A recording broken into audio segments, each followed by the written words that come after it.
Jean-François. Alors, comme on disait plus tôt, habituellement, on entend trois discours dans une réunion Toastmaster, mais en cette soirée, très spéciale, nous avons le grand privilège d'avoir avec nous un monument, mesdames. Parce que ses talents d'orateur sont monumentaux, son leadership est monumental. Notre conférencier invité a tout simplement un parcours très impressionnant. Il est membre Toastmaster depuis 2003. Actuellement, il est au club Toastmaster de Montréal. Il a servi plusieurs fois comme officier du district. Alors, le district, pour les nouvelles personnes qui s'initient à Toastmaster, c'est tout simplement le territoire qui comprend tout le Québec, plus une partie de l'Est de l'Ontario et une partie du nord des États-Unis. Alors, c'est un grand territoire. Il a servi donc au district 3 fois comme gouverneur de secteur. Il a occupé aussi des postes de vice-gouverneur au marketing et vice-gouverneur à l'information. Il a été mentor de plusieurs nouveaux clubs. Le club de la Naudière, le club de Boucherville ici, Dassault Systèmes, le centre fiscal de Shawinigan, le club du centre fiscal de Montréal. Et il a aussi coaché plusieurs autres clubs. 2 DTM plus tard. Mais qu'est-ce qu'un DTM? Un DTM, c'est un Distinguished Toastmaster. C'est le plus haut niveau de cheminement, de réalisation qu'on peut atteindre chez Toastmaster. Alors Raymond, il a fait 2 fois ce cheminement de haut niveau. Donc, 2 DTM plus tard, il s'investit maintenant dans l'ouverture d'un nouveau club chez École Direct à Blainville. D'ailleurs, École Direct, c'est le projet qui l'occupe le plus ces temps-ci, puisqu'il est distributeur indépendant, en plus d'être formateur pour l'organisation. Ayant été coach de hockey à un haut niveau pendant 10 ans, imaginez-vous que le leadership et la communication sont 2 de ses passions. Attention, 2 de ses passions. Après Linda, bien sûr, notre vidéaste de la soirée. Après Linda, après la bonne bouffe et le bon coup de vivre, accueillez avec moi un coach dans l'âme dans cette présentation intitulée « Se nourrir chez Toastmaster ». Se nourrir chez Toastmaster. Accueillons M. Raymond Brisebois.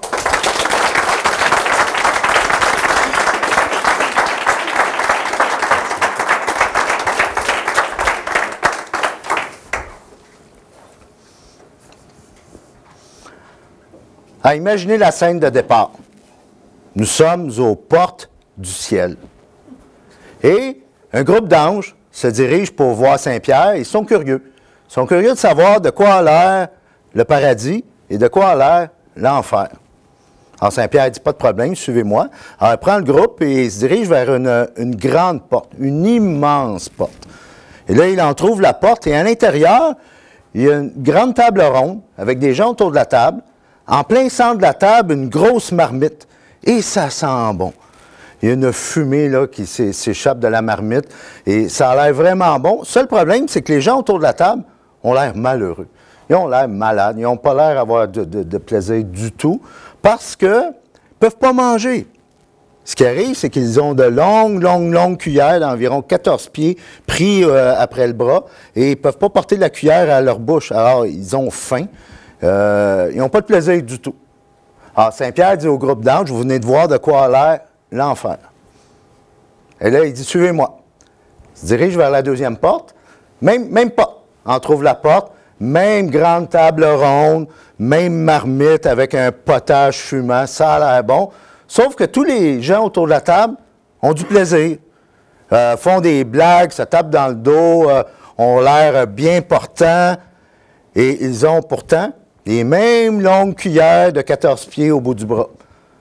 Ah, le groupe d'anges ne comprend pas et il demande à Saint-Pierre, c'est quoi la différence? Il dit, ici, c'est le paradis.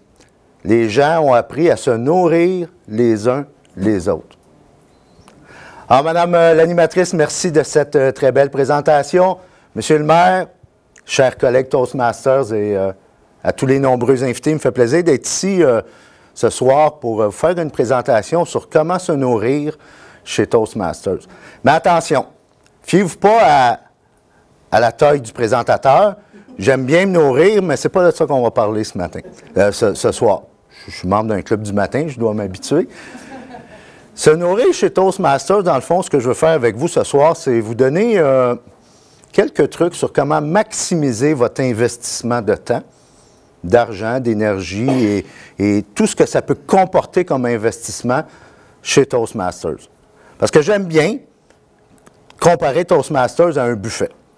Parce que tous et chacun, lorsqu'on va dans un restaurant, que ce soit buffet des continents ou ailleurs, il y a un grand buffet. La beauté d'un buffet, c'est qu'il y en a pour tous les goûts. Puis Toastmasters, c'est un peu ça aussi. C'est beaucoup plus que ça, mais entre autres, c'est ça.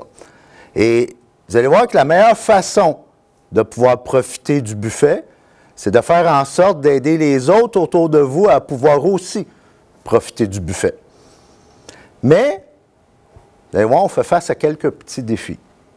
Et le premier défi, c'est que le monde change. Et ça, vous l'avez peut-être déjà remarqué. Alors, je ne pense pas que je vous fais une révélation ce soir. Le monde change. Il a changé tellement, disons, dans les 5 dernières années, il a changé encore plus qu'il avait changé dans les 100 années auparavant. Et ça, que vous le vouliez ou non, que vous aimez, que ça fasse votre affaire ou non, que vous y soyez prêt ou non, le monde a changé et il va changer encore plus de façon exponentielle dans les prochaines années. Tellement que, et j'ai quelques petites statistiques pour vous, comme par exemple les 10 emplois les plus en demande en 2010 n'existaient même pas en 2004. Tellement le monde change vite. Actuellement, dans les universités, et on n'a pas le choix de faire ça parce que quelqu'un qui suit une formation technique, mettons de 4 ans, un bac ou une maîtrise, à la fin rendu à sa 4e année, ce qu'il a appris dans les 2 premières années, c'est plus bon. Alors, c'est pour ça que de plus en plus, les universités s'adaptent et on forme maintenant des étudiants pour des emplois qui n'existent même pas encore. Tellement ça va vite. Le monde change tellement, et ça va concerner non seulement votre carrière, votre emploi, votre organisation, mais ça concerne aussi tous nos clubs Toastmasters. Parce que gardez bien la nouvelle réalité, pour la première fois dans l'histoire de l'humanité, 4 générations travaillent ensemble.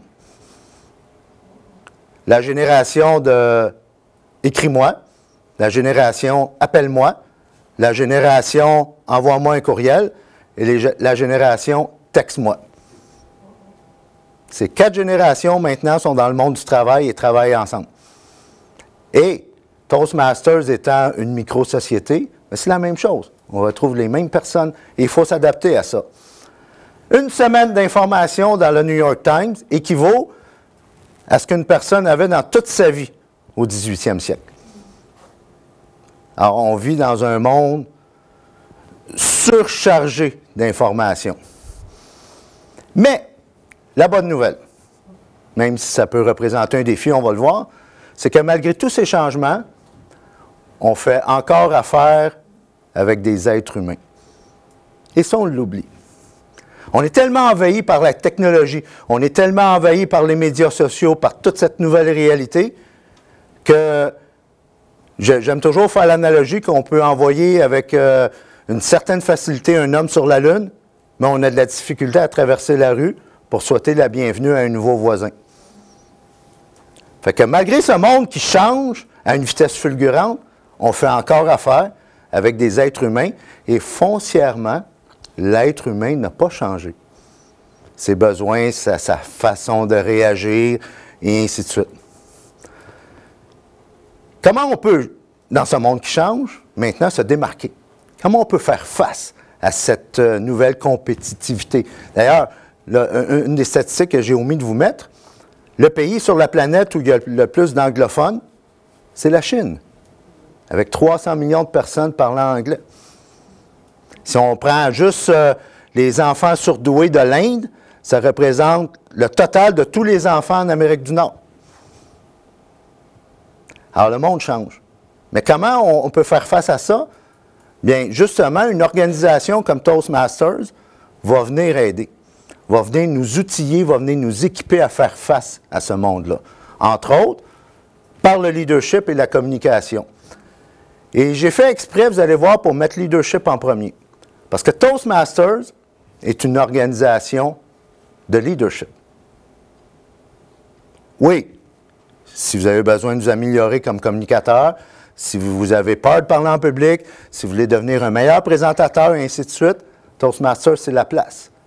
Mais d'abord et avant tout, Toastmasters est une organisation de leadership. Et vous allez voir pourquoi. Parce que ceux qui ont eu à faire la promotion de Toastmasters, les gens ici, les membres réguliers du club, pas juste le VP recrutement, là, mais toutes les fois que dans votre milieu de travail, dans votre famille, dans votre réseau, vous parlez de Toastmasters, êtes-vous d'accord avec moi? Toastmasters est un secret bien gardé. Vrai, hein?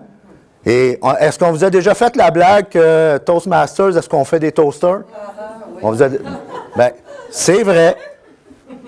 On fait des Toastmasters, fait des toasters, c'est vrai. Ah, c'est pas une blague. Bon. Malgré le fait que Toastmasters est un secret bien gardé, ce qui vient me chercher un petit peu, moi, c'est que le leadership est le secret le mieux gardé chez Toastmasters. Parce qu'on pense que le leadership est réservé à ce qu'on appelle les têtes grises du club, là, tu sais, les Raymond Aubin et compagnie, là. D'ailleurs, vous savez, hein, vous avez entendu l'annonce, un verre de lait, c'est bien, mais 2, c'est mieux. Mais dans un club Toastmasters, un Raymond, c'est bien, mais 2, c'est mieux. Hein? Bien, le leadership n'est pas réservé à des VP formation, des présidents, des gouverneurs de secteur, et ainsi de suite. Le leadership, ce n'est pas une question de titre. D'ailleurs, c'est pour ça que Toastmasters a changé ce qu'on appelle en anglais son branding, son image de marque. Et depuis quelques années maintenant, Toastmasters, c'est où se forment les leaders, where leaders are made. Parce que Toastmasters est une organisation de leadership. Parce que je suis sûr, vous connaissez des gens, et je suis sûr que M. le maire en connaît en politique, qui sont de très bons communicateurs, que c'est facile pour eux de prendre la parole en public. Mais sont-ils de bons leaders pour autant? La question se pose. Mais à l'inverse, dans l'histoire de l'humanité, tous les grands leaders de ce monde, et on pourrait en nommer là, toute la soirée, ils étaient de grands leaders, ils ont changé des choses, et ils étaient de très bons communicateurs aussi. Parce que qu'est-ce que c'est le leadership? Et on pourrait en parler très longtemps, tellement là, qu'on pourrait passer le week-end ensemble, puis regarder le Super Bowl ensemble, et on pourrait continuer à parler de leadership pendant ce temps-là, on pourrait en parler longtemps. Mais j'aime faire une image. Dans le fond, le leadership, c'est, prenez un collègue qui est à un certain niveau, et vous faites en sorte par vos actions, par votre attitude, de l'amener à un niveau où il devrait être. Ce qu'on appelle réduire l'écart, être le pont entre, justement, où il est présentement et son plein potentiel. Et ça, on n'a pas besoin d'un titre pour faire ça. Tous et chacun, par nos actions, on peut le faire. Et souvent, c'est par de petits gestes. Et on va le voir tantôt, la puissance d'un petit geste. Alors, le leadership, ce n'est pas une question de titre. Et en parlant de leadership, on a justement 2 autres hommes politiques ici au tableau. Est-ce qu'il y en a qui les connaissent? C'est normal, ils ont vécu vers la fin du 18e siècle. Et ils ont été tous les 2 à tour de rôle premier ministre de l'Angleterre. Alors, je vous présente William Gladstone et Benjamin Disraeli. Ils ont été adversaires politiques et chacun à tour de rôle, ils ont été premiers ministres au Royaume-Uni. Et la différence entre les 2 hommes, c'est qu'une journaliste a eu le privilège de pouvoir s'entretenir en privé dans un souper avec chacun des 2 hommes de façon séparée. Et lorsqu'on a demandé à la journaliste ses impressions sur ces 2 rencontres avec ces 2 grands hommes politiques, elle a dit, lorsque j'ai rencontré William Gladstone, j'ai eu l'impression qu'il était l'homme le plus brillant de la planète. Ah, c'est bien. Et lorsque j'ai rencontré Benjamin Disraeli, j'ai eu l'impression que j'étais la personne la plus brillante de la planète. Le leadership, c'est ça. Le leadership, c'est, dans le fond, c'est de faire en sorte que la personne qui est avec nous puisse justement, comme dans l'image du début, se nourrir du buffet et l'aider par nos actions, par de simples petits gestes, à développer son potentiel. Dr. Stephen Covey, qui a écrit de grands best-sellers, donc le plus connu, Les 7 habitudes des gens qui réussissent tout, parlait de 3 étapes qu'on franchit dans notre vie. La première étape, qui est normale lorsqu'on vient au monde, c'est ce qu'on appelle la dépendance. On est bébé, on est enfant et on a besoin des autres pour pouvoir avancer. Et ça, c'est normal. On franchit tous et chacun. On a tous passé par là, la dépendance. Vient ensuite ce qu'on appelle l'indépendance. L'étape dans notre vie où on dit « tasse-toi de là, je suis capable ». Et le problème avec, ou le défi, la situation avec cette étape-là, c'est que trop d'adultes, même rendus à nos âges, sont encore à cette deuxième étape-là. Parce qu'ils pensent qu'ils sont capables de tout faire seuls. Et la troisième étape que le Dr. Covey parle, c'est l'interdépendance, qui veut dire ensemble, nous sommes capables. Et la beauté d'un programme comme Toastmasters, c'est ça. C'est ensemble. Parce que lorsque vous faites en sorte que votre collègue puisse progresser, vous n'en rendez pas compte, mais vous rendez votre club meilleur. Et si vous rendez votre club meilleur, bien, vous êtes le premier à en profiter. C'est ça l'interdépendance. Et ça, c'est du leadership et on n'a pas besoin d'un titre pour faire ça. Parce que seul, c'est sûr qu'on va plus vite. Lorsqu'il vient le temps de placer la salle là, à 6h, 6h30 ici, s'il y a une façon de la placer, souvent, seul, ça va aller plus vite. Mais on va avoir plus chaud. Ensemble, on va beaucoup plus loin, c'est beaucoup plus facile. Et c'est ça l'interdépendance, mais ça prend des efforts pour y arriver. Et on oublie souvent l'importance d'un petit geste. Parce que ce qu'on ne réalise pas, et même dans la quête générale du succès, c'est le même principe, les petites choses qui sont faciles à faire, comme, je disais tantôt, traverser la rue pour souhaiter la bienvenue à un nouveau voisin, c'est facile ça. On n'a pas besoin d'une formation spéciale pour faire ça. On n'a pas besoin de grandes aptitudes. Les petites choses qui sont faciles à faire sont aussi faciles à ne pas faire. Et lorsqu'on se demande comment je peux exercer du leadership dans mon club Toastmasters, sans égard au titre, pensez à de petites choses, de simples petits gestes. Un coup de téléphone, un courriel, un encouragement. Un coup de téléphone à l'extérieur du contexte des rencontres Toastmasters pour féliciter quelqu'un. Trop facile à faire et trop facile à ne pas faire. Et lorsqu'on parle de petits gestes qui peuvent paraître insignifiants, il y en a qui connaissent cette dame. Elle n'est pas très connue, alors je vous la présente. Son nom est Osceola McCarthy. Elle a vécu dans les années 90, jusque dans les années 90. Elle est décédée dans la 80e environ, et elle a eu une vie modeste. Pas mariée, pas d'enfants. Tout ce qu'elle faisait, outre aller à l'église et prendre le thé avec ses amis, c'est qu'elle faisait la buanderie pour les gens de sa petite localité dans le sud du Mississippi.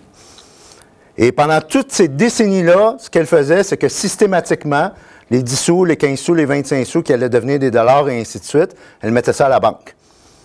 Toujours à la même banque.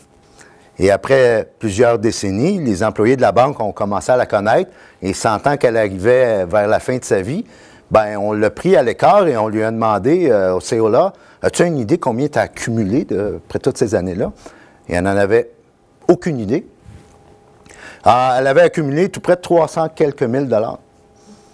Et là, le gérant de banque lui a demandé, qu'est-ce que tu veux faire avec tout ça? As-tu des volontés? As-tu pensé? Puis elle a dit, bon.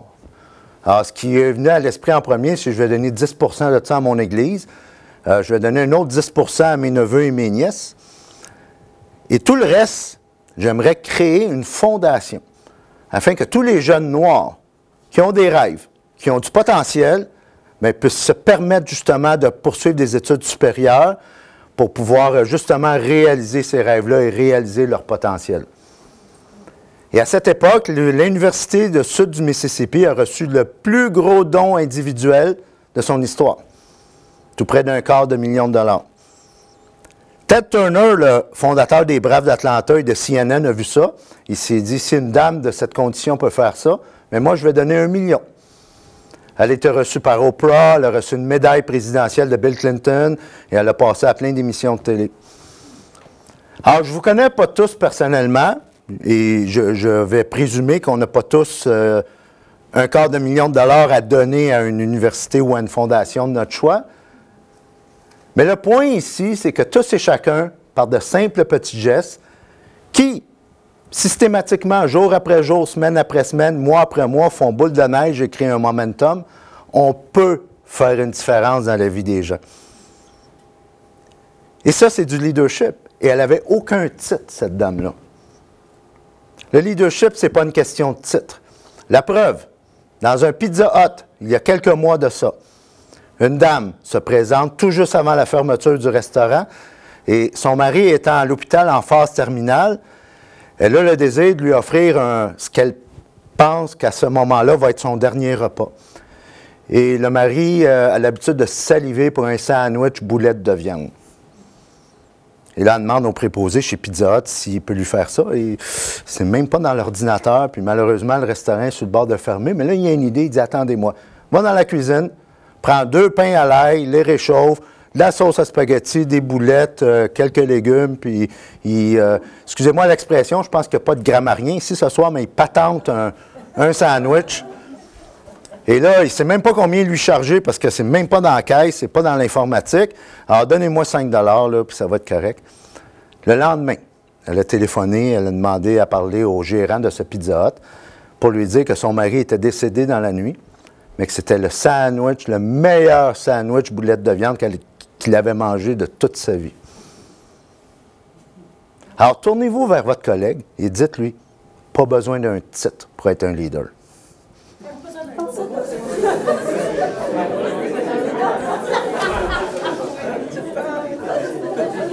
Vous savez, j'ai fait le décompte, il y a 6000 Pizza Hut aux États-Unis, il y en a 6000 autres dans le monde. On parle d'un total d'à peu près 12 000 Pizza Hut, et je ne veux pas viser cette chaîne-là en particulier, là, mais je suis sûr que dans les 11 999 autres, le préposé aurait dit ah, on ferme, c'est pas dans la caisse, on n'a pas sur le menu, désolé. Ce qui est facile à faire est aussi facile à ne pas faire. C'est ça le leadership. Et il y a un vieux proverbe chinois qui dit, lorsqu'on parle de progression, lorsqu'on parle de leadership sans le titre, lorsqu'on parle de faire une différence dans la vie des autres, n'ayez pas peur d'aller lentement. N'ayez pas peur des petits gestes. Ce n'est pas la vitesse qui est important. Ce qui est important, c'est de ne pas rester immobile. Et ça, c'est un principe qu'on peut appliquer dans notre progression chez Toastmasters, mais aussi dans le monde des affaires ou dans n'importe quoi, dans n'importe quel projet qu'on entreprend dans nos vies personnelles. Et ça va impliquer, à l'occasion, qu'on va devoir travailler un peu notre zone de confort. Et je suis sûr que c'est un concept qui est galvaudé un peu. Vous avez sûrement entendu parler de cette expression-là, en particulier chez Toastmasters. Est-ce que je me trompe? Zone de confort, vous l'avez. C'est très vrai, hein? Et je suis sûr qu'on vous a dit à outrance de sortir de votre zone de confort. Est-ce qu'on vous a dit ça? Bien, sortez pas de votre zone de confort. Pas besoin.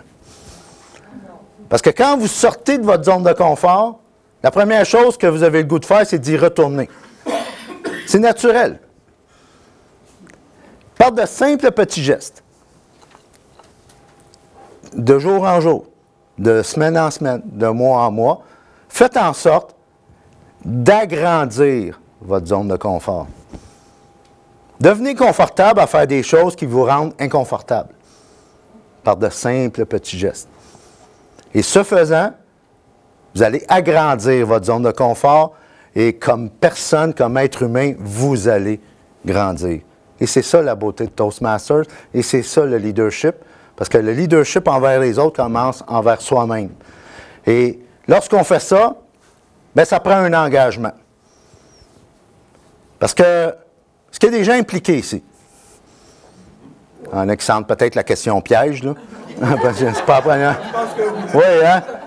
Bien, je vais vous faire de façon humoristique la différence entre l'implication et l'engagement. On a parlé, j'ai bien aimé le toast envers Mme Clinton quand on a parlé d'une personne engagée, mais voici la différence. Impliqués, nous le sommes tous et chacun. Du moins, tous ceux ici dans cette salle qui ont signé un membership, un formulaire d'adhésion à Toastmasters, à la minute où vous êtes enregistré sur les listes dans l'ordinateur, vous êtes impliqués dans Toastmasters. Vous pouvez le dire à vos collègues, à votre patron, à votre famille, je suis impliqué dans Toastmasters. Si vous y allez une fois par mois, une fois par 2 mois, une fois par année, c'est pas grave, vous êtes impliqué. L'engagement, c'est différent. Être engagé, c'est différent. Et j'aime beaucoup cette image, et la blague que je fais souvent, c'est que dans un sandwich œuf et bacon, la poule s'est impliquée, mais le cochon s'est engagé.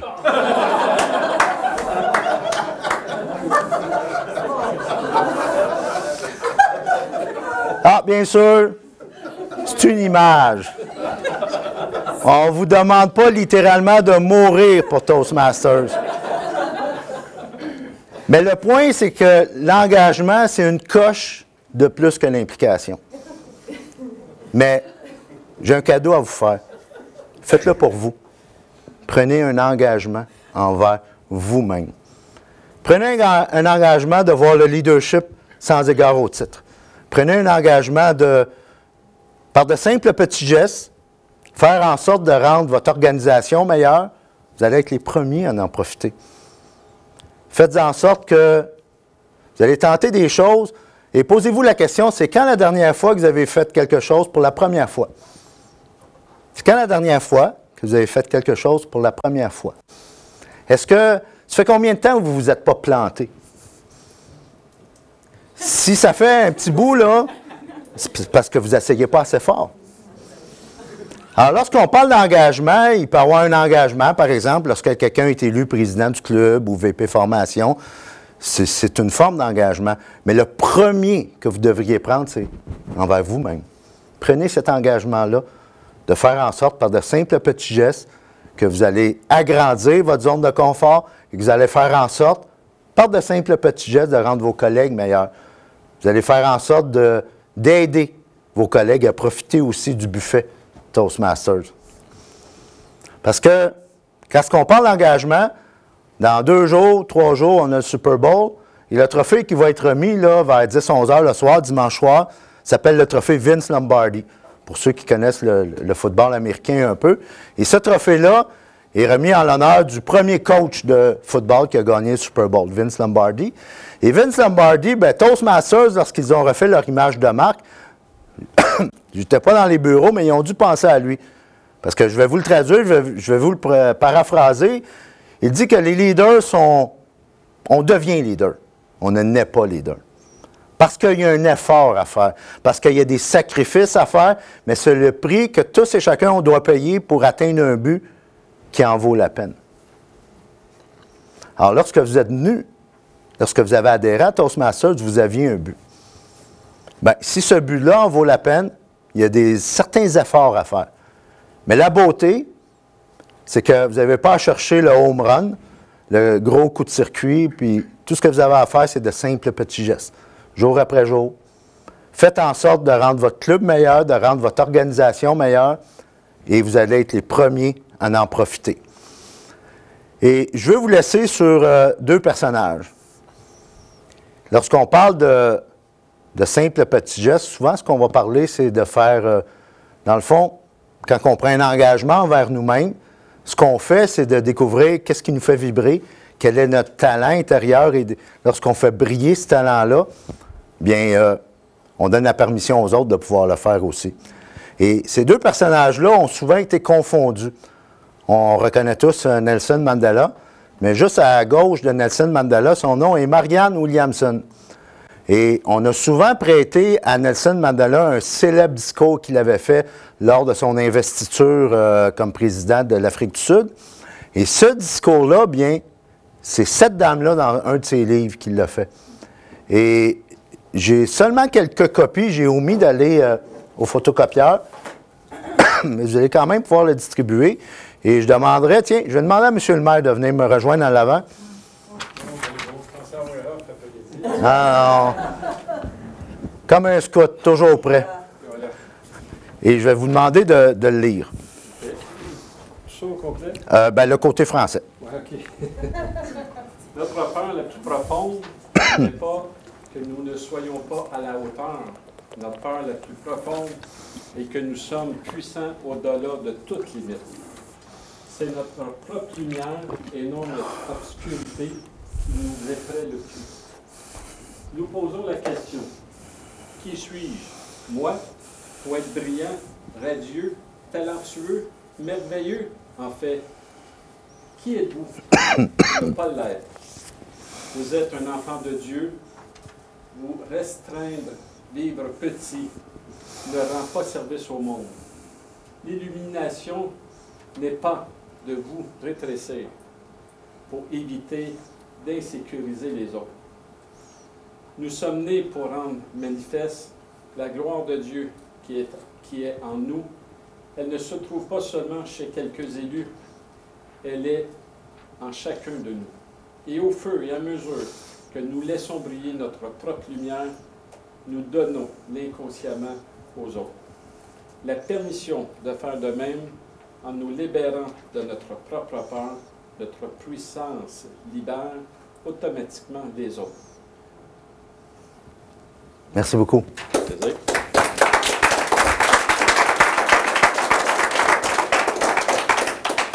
Et pour certains d'entre vous, ça peut paraître un bien grand concept d'être un leader sans le titre. Et souvent, vous vous demandez peut-être, bien, comment je vais faire justement pour... parce qu'on associe souvent leadership à des gestionnaires. On associe souvent leadership à soit des hommes politiques, soit à des officiers de club ou des officiers de district, tout dépendant du contexte. Et c'est une nouvelle tendance de nos jours et de plus en plus, il y a des livres qui s'écrivent à ce sujet-là, d'être un leader sans le titre. Et si vous vous posez la question, comment faire? Bon, j'espère vous avoir convaincu ce soir que par de simples petits gestes, vous pouvez le faire. Mais le pourquoi de cet extrait de discours-là, c'est que commencez par vous-même. Vous savez, les 2 journées les plus significatives de notre vie sont bien sûr la journée de notre naissance. Et la deuxième journée la plus significative, c'est la journée où on découvre pourquoi nous sommes nés. Et faites cette introspection-là de découvrir pourquoi vous êtes né. Quel est votre talent, votre génie intérieur? Et en marchant au son de votre propre tambour, en faisant briller votre lumière, bien, vous allez donner la permission aux autres de pouvoir le faire. En profitant pleinement du buffet Toastmasters, vous allez donner la permission aux autres de pouvoir le faire aussi. Et ça commence comme ça, le leadership. Ce n'est pas une question de titre. Et par de simples petits gestes, on peut le faire. Et je veux revenir sur des 2 politiciens du 18e siècle que je vous ai présentés tantôt. Personnellement, celui que je préfère le plus, c'est Benjamin Disraeli. Et Benjamin Disraeli dit une parole très puissante. Il disait, le plus grand bien que vous pouvez faire aux autres, ce n'est pas nécessairement de partager vos richesses, mais de révéler aux autres leurs richesses. Et c'est ça le leadership. Madame l'animatrice.